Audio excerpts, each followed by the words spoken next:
La plus grande erreur que le diable a commise, c'est nous laisser venir ici. Bonjour, bonsoir à nos très chers téléspectateurs. Nous vous espérons très bien portables. C'est bien nous, Micro de Gloire TV. Espérons que vous nous avez déjà reconnus par la voix. Nous sommes à la vibrante ville de Kinshasa. On est 16h. Nous savons très bien que vous êtes nombreux dans le monde en train de nous suivre. Beaucoup sont en Europe, en Amérique, en Asie. C'est bien votre prince digital, votre passerelle vers l'excellence digitale. Aujourd'hui, nous avons le privilège de recevoir un grand homme dédié, l'apôtre Jules Wigny, qui est le responsable de l'église aux ânes intervenants de l'humilité. Nous voulons causer avec l'apôtre Jules Wigny sur un sujet très important qui cartonne actuellement, c'est l'évangélisation. L'homme de Dieu va nous expliquer c'est quoi l'évangélisation et nous partons avec l'évangélisation. Bonsoir, bien-aimés patients, vous allez bien? Oui, pasteur, je vais très bien, merci. Et vous aussi? Oui, Dieu fait grâce. Bon, nous sommes très bien. Merci. Merci beaucoup, pasteur. C'est bien nous, Micro de Gloire TV, votre passerelle vers l'excellence digitale. Nous collaborons beaucoup avec vous via les événements que vous organisez à l'église aux ânes. Nous ne savons pas si vous avez quelques expériences face à notre façon de collaborer avec vous. Oui, les expériences sont nombreuses avec notre chaîne. Vraiment, nous sommes flattés. Nous sommes très contents de voir l'avancement de cette chaîne qui nous met à l'aise. Chaque fois que nous nous trouvons devant vos micros, nous sommes vraiment dans la gloire et nous trouvons vraiment dans notre assiette. Pasteur Jules Wigny, aujourd'hui nous avons un sujet que nous voulons un peu avoir des éclairanges, des éclaircissements venant de votre intelligence. L'évangélisation. Pasteur Gilles parle mieux que de l'évangélisation. Spirituellement par là, l'évangélisation veut dire quoi? Ah oui, bon, c'est simple. L'évangélisation, mon frère est patient, ça vient du verbe évangéliser. Oui, ça vient du verbe évangéliser. Évangéliser qui veut dire parvenir la nouvelle, la bonne nouvelle. Hein, les messages que vous avez reçus à quelqu'un d'autre. C'est ça, non, évangéliser, le verbe évangéliser, ça vient de là. Donc parler à quelqu'un d'autre de ce que le Seigneur a fait. Parce qu'il y a plusieurs campagnes qui se battent. La campagne d'évangélisation pour la politique et la campagne d'évangélisation pour son honneur et la campagne. Mais nous battons nos campagnes pour le Seigneur. C'est de ça que nous parlons. Merci beaucoup, pasteur Jules Wigny. Quelle est l'importance de la campagne d'évangélisation dans des églises? L'importance, c'est que vous êtes en train de propager les messages. Propager les messages. C'est-à-dire dire aux gens que non, Jésus n'est pas mort seulement, mais il a ressuscité et qu'il est dans la gloire, il est à la droite de son Père. Il est en train d'intercéder pour nous. Vous évangélisez au nom de Jésus-Christ. Vous dites qu'il a envoyé les prophètes. C'est Jésus qui a envoyé les prophètes du nom de William Branham. Et vous évangélisez, montrez aux gens l'importance du salut, comment est-ce qu'ils peuvent être sauvés. Leur montrer que non, il y a une vie plus agréable, une vie plus sûre que la vie qu'ils sont en train de mener aujourd'hui. C'est ça l'évangélisation. Merci beaucoup, pasteur. Nous avons deux côtés. Nous avons plusieurs doctrines dans des églises du message du temps de la fin. Il y a des gens qui sont d'accord avec la campagne d'évangélisation. Il y a des gens qui ne sont pas d'accord avec une campagne d'évangélisation. Parce que vous êtes de quel côté? Moi je suis du côté de ceux qui disent que non, ceux qui sont d'accord avec les campagnes d'évangélisation. C'est moi-même, je l'ai vécu, j'ai fait plusieurs fois des campagnes d'évangélisation, que ce soit dans les provinces, dans les jungles, et puis ici dans la ville province de Kinshasa. J'ai fait plusieurs fois des campagnes d'évangélisation. Je sais ce que le Seigneur est en train de faire avec ces gens-là. Les gens qui acceptent le Seigneur, les gens qui viennent, et puis pour moi, c'est la volonté parfaite de Dieu. Pasteur, les gens qui ne font pas vous enquissent que non, vous organisez les campagnes d'évangélisation, soit pour gagner de l'argent, soit pour appeler l'influence extérieure dans les églises. Est-ce que vous avez quelques mots Bon, tout dépend d'une personne à l'autre. Tout dépend d'une personne à l'autre. Tout dépend des pasteurs à l'autre. Les buts qui les motivent de faire des campagnes d'évangélisation, ça dépend d'une personne à l'autre. Vous voyez, mais si un pasteur, un serviteur de Dieu, un apôtre, un évangéliste veut organiser une campagne pour gagner des âmes au Seigneur, là, nous sommes les mêmes côtés avec lui. Mais s'il commence à raisonner que non, faire la campagne d'évaluation, c'est gagner de l'argent, chercher l'influence, l'influence, tout là, il va taper les côtés. D'ailleurs, les serviteurs de Dieu, le prophète Branham l'a dit, qu'un véritable serviteur de Dieu n'ira pas pour l'argent. Vous ne pouvez pas aller pour l'argent. Oui, il dit, il serait mesquin de vendre les dons de Dieu. Les dons de Dieu que Dieu a placés en moi, il a mis en moi. Moi, Branham, je ne peux pas les vendre. Donc, il acceptait de manger son pain sec, il acceptait de boire de l'eau plante, il acceptait que sa femme dormait en famille, mais il apportait les messages au peuple qui s'aimait, au peuple qui ne connaît pas Dieu. Voilà. C'est ça. Oui, pasteur, est-ce que vous pouvez nous lire quelques passages de Frère Branham là où il est encore avec des campagnes d'évangélisation? Ah oui. Il y a assez de passages, mais je vais vous lire même deux. Qu'est-ce qu'il dit? Qu'est-ce qu'il lui dit, Frère Branham? J'aime ça. Bon, il dit ceci pourquoi le Saint-Esprit a-t-il été donné? Pourquoi le Saint-Esprit a-t-il été donné? Prêché à Jeffersonville, Indiana, et ça, le 17 décembre 1959. L'homme de Dieu dit ceci, c'est le but du Saint-Esprit. C'est le Père à nouveau. Dieu le Père qui habite en vous et qui accomplit ses plans pour terminer son plan de rédaction, qui œuvre à travers vous et qui fait de vous un ouvrier avec nous. Ouvrier avec le Seigneur Jésus-Christ. C'est merveilleux, ça, c'est gloire. Vous donne une place, qui vous donne une part pour votre frère et votre soeur déchue. Votre frère, votre soeur perdu. Il vous donne le Saint-Esprit et son amour pour aller à la recherche des perdus. Amen. Vous voyez? C'est de là que les campagnes d'évangélisation naissent. C'est pour gagner une âme qui s'est faite à péché. Okay? Vous allez auprès de cette âme-là et vous lui montrez les propositions de la parole de Dieu et il lui va croire. À ce moment-là, il sera baptisé.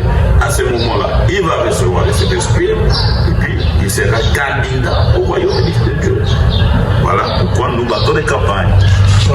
Merci beaucoup, pasteur.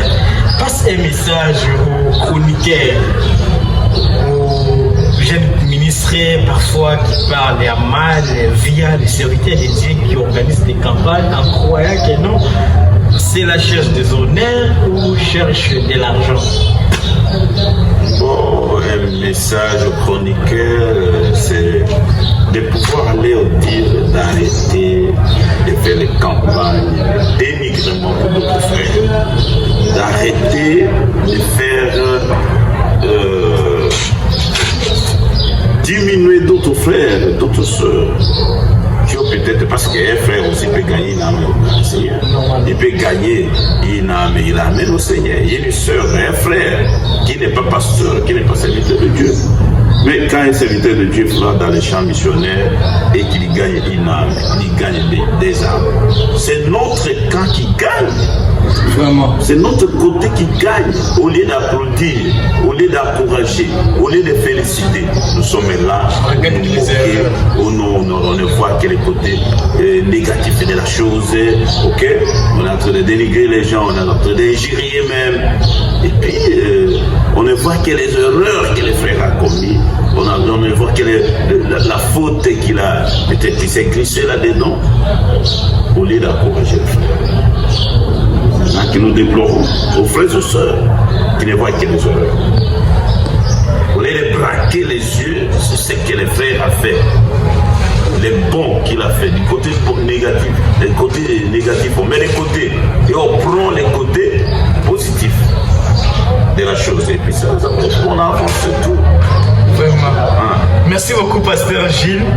Selon nos investigations, selon nos caméras, vous avez appris que nous, le révérend Jules, lui, organise une campagne d'évangélisation à très bientôt. Est-ce que nos caméras ne nous ont pas menti, Pasteur? Non, les caméras n'ont pas menti. Les caméras de micro de gloire marchent difficilement. Ça marche difficilement. Il dit, il ne prend même pas l'erreur. Il prend que c'est que vous lui donnez. Vraiment. Alors la caméra a dit la vérité. Bon, avant de passer à cela, monsieur le journaliste, j'aimerais lire une deuxième citation. Oui, je ne vais pas vraiment parler de vous-même, ou bien de moi-même, ou bien de quelqu'un d'autre. J'aimerais parler de ce que Dieu a parlé dans la bouche des faux bananes. Vous voyez, pour ceux qui font des campagnes pour dénigrer les autres, j'aimerais lire cette citation à la rédaction. Faux bananes dit d'Apocalypse chapitre 4, verset 3e partie. Apocalypse 4, 3e partie. Oui, c'était prêché le 8 janvier 1961. Là, Fobanan nous lit au paragraphe 26. Il dit ceci: il m'arrive d'aller dans une ville. C'est Fobanan me battait beaucoup de campagnes. C'est lui notre modèle. Et il m'arrive d'aller dans une ville et peut-être de faire des campagnes partout dans cette ville. De labourer pendant une semaine ou pendant 10 jours pour une seule précieuse âme. Voilà. Et qui se trouve là-bas. Une seule. Juste qui se trouve quelque part là-bas. Est-ce qu'il faut qu'on me soutienne? Une seule âme. Une seule âme. Il faisait des voyages. Mon âme était là en train de labourer. Il a perdu $10 000. Il a perdu 15 parce que lui et sa suite, il devait payer les tickets, il devait louer des hôtels, et ainsi de suite, tout. Et il bat une campagne d'une semaine. Il bat une campagne de 10 jours. Et par après, il gagne une âme. Et il appelle cette âme-là précieuse âme. Précieuse âme. Mais pour nous, non, il a échoué. Si on va rigoler. Les Congo, je ne sais pas l'esprit des Congolais. Jésus est venu d'où l'esprit congolais? Wow. Il ne voyait que le côté négatif de la chose. Imagine. Toujours le côté négatif. Il veut le voir à votre échec pour se réjouir. C'est ce qui ne se fait pas dans d'autres pays. Ça ne se fait pas.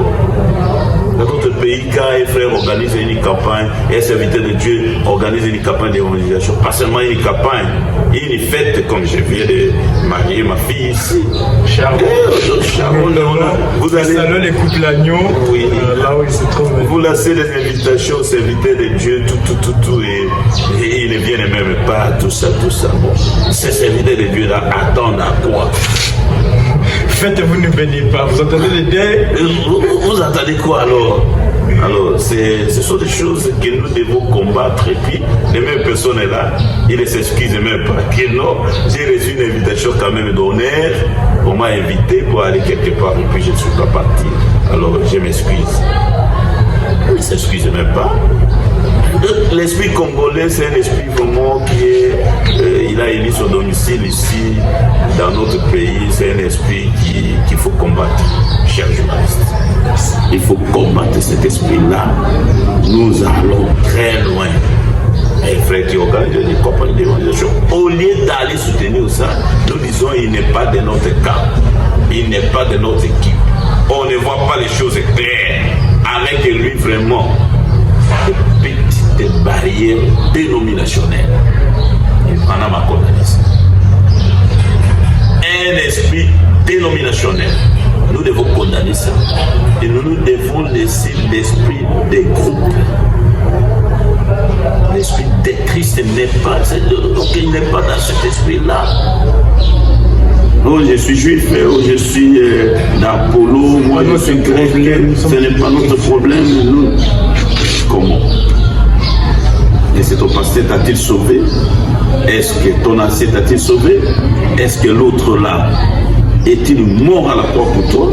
C'est Jésus qui était mort à la croix pour toi et c'est lui qui est amour. Voilà, un peu de mots, ce que j'ai pu dire. Merci beaucoup, pasteur. Nous avons vraiment édifié, nous aussi. Rentrons un peu à notre petit bonhomme des chemins. Selon nos investigations, nous avions appris que non, vous organisez une grande campagne d'ici quelques semaines. Est-ce que c'est vraiment l'information est claire? Oui, tout à fait, tout à fait. L'information est tout à fait nette, c'est clair au moment. Nous sommes en train d'organiser une campagne d'évangélisation, bien que vous n'avez pas demandé la date, mais moi je vais vous donner la date. Ouais, c'est clair, parce que si vous me le permettez. Oui, moi j'attendais que vous puissiez nous confirmer et après nous allons savoir la date. Oui, exactement, c'est confirmé. Ça sera le vendredi, le 28. Et samedi, le 29, et le dimanche soir, les 30.